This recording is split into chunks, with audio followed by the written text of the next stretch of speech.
is good to be back with you for another day as we are continuing on in our study of Game On. My name's Kevin. I have the privilege of serving at Christ's Table as lead clergy. If you'd like to know more about Christ's Table, that URL right up there is where to go to do that, www.christstable.today. If you'd like more information about this study in particular, then the URL right there in front of me, go.christstable.today/gameon. It's a place where you can find out more information about this study, download study curriculum there. Excuse me. We also have a curriculum guide there for families, for youth and children, adolescents there. You can take advantage of both of those free. We also offer those in a printed form along with a spiritual formation box with a whole lot of other materials and things in it. You can learn more about that there and how to get that spiritual formation resource box, which also helps us stay on the air as you partner with us for that. But those resources are there free as well. We want to give as much as we can away here at Christ's Table for free. So in this Game On series today, we are going to find ourselves on day 24 in Isaiah chapter 1, verse 17, back in the Hebrew text of the Old Testament, as we look into another day of this radical, most powerful piece on the board, the Queen. You know, we've been looking through the different chess pieces over the last few weeks. We've come through 4 of the chess pieces. Let me see if I can get them right. The pawn, the rook, the knight, and the bishop. 4. We have 2 more to go. We're in the middle of doing the queen. And next week, do you know what the 6th piece is? It's the king. It's the one that you cannot play without. Even though the queen is more powerful than the king in the game of chess, the king is the one that must remain. And if the king falls, then you have lost. One of the things that I have loved about the game of chess over the years, I am an extreme novice in the game of chess. Even my kids are far better players than I am at chess, is the opportunity to learn the moves and the strategies. And it always seems like I'm unlocking new potential and new paths and new ways of doing things in chess. It is a difficult game, but it is a great game if you enjoy strategy. The thing about the queen piece that we've kind of hit it around but haven't fully kind of talked through, and that's going to be the conversation today in the study, is that the queen excels at both offense and defense. The queen has the ability to move like 3 other pieces on the chessboard, like a pawn. She can move 1 space or 2 spaces in a straight direction. But she also can move like the rook, where she is able to move up and down, left or right, along the file and the rank of the board. She also can move like the bishop at a diagonal, any number of spaces, as long as there is not another piece in her way or that the space is not unobstructed. That makes the queen very powerful when it comes to offense because she can very much attack. But it also means the queen is very powerful when it comes to defense as well, because no one wants to get in her way if she is protecting someone or something.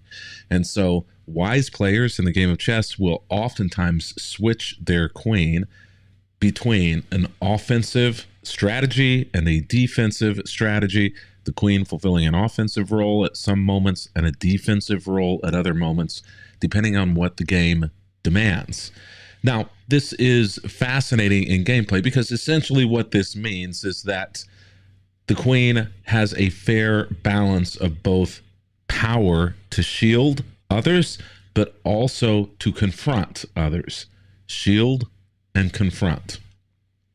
Healthy authority in life, in the church, in jobs, in relationships uses power to shield the vulnerable while confronting what threatens community well-being. So I've kind of made a pivot there to community and to how we should be acting. The queen, if it is a healthy queen being played in a healthy way, will use her power to do 2 things: to shield the vulnerable pieces on the board, one of which is the king, while confronting directly, oftentimes, what threatens the well-being of the other pieces on the board, primarily the king.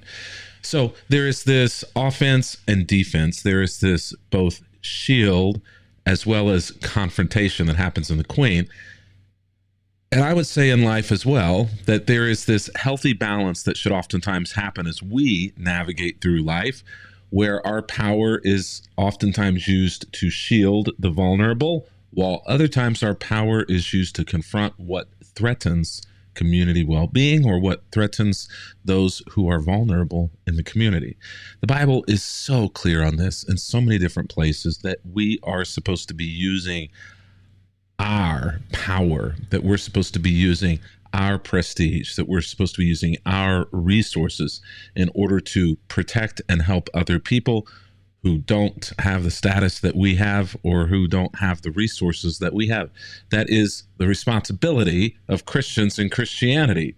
But it goes far back before Christianity. This has always been God's ideal. Isaiah chapter 1, verse 17, learn to do right, seek justice, defend the oppressed, take up the cause of the fatherless, and plead the case of the widow.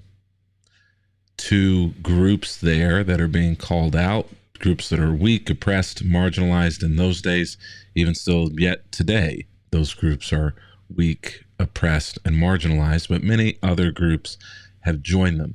What we see here in this verse is this tension between a shield and a confrontation. Learn to do right, seek justice. That's confronting. But defend the oppressed. That's a shield, right? Get in between the attacker and their victim. Defend them. Take up the cause of those who need to be defended. Don't run the other way. Protect. Help. Get involved in the situation. There are so many Christians who aren't the victims but end up being the victimizers.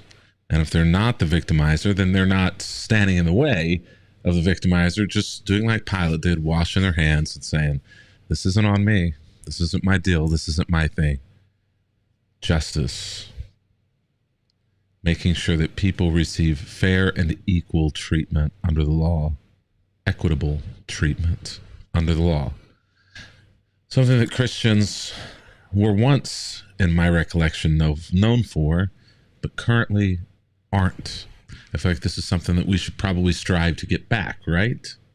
Because Christianity embraces this idea of power, this vision of power being wielded for justice and protection rather than self-serving purposes.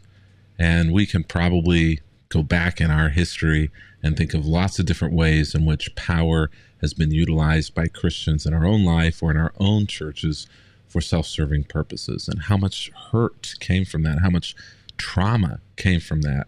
Might have meant the closing of programs, might have meant that people had to leave that congregation, might have even meant the shuttering of that congregation itself, because power was used in a way that was self-serving rather than to wield justice for those who did not have justice or were in need, and because power was not wielded for protection.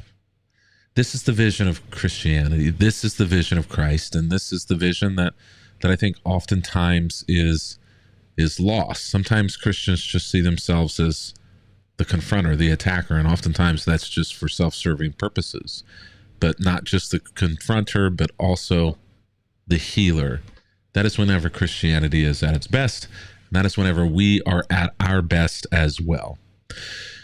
Well, it's been good to be with you this morning.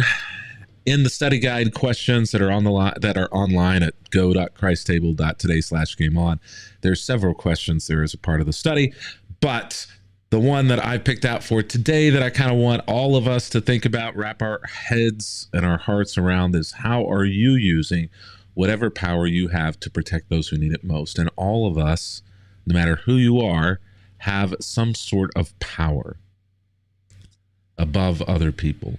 You have power in your community. How are you utilizing it? How should maybe you be utilizing it? Are you protecting those in your community who need it? Or are you failing in that call? And it is a call. An Old Testament Hebrew text, a New Testament Christian text call in order to protect the oppressed, in order to shield those who are marginalized from their abusers. That's our call. How are you doing? How are you using whatever power you have to protect those who need it most? Well, it's been good to be with you this morning. Looking forward to being back with you tomorrow morning again as we continue on in this study. Though tomorrow we will be finishing up the Queen and then taking a few days off before we jump into the King next.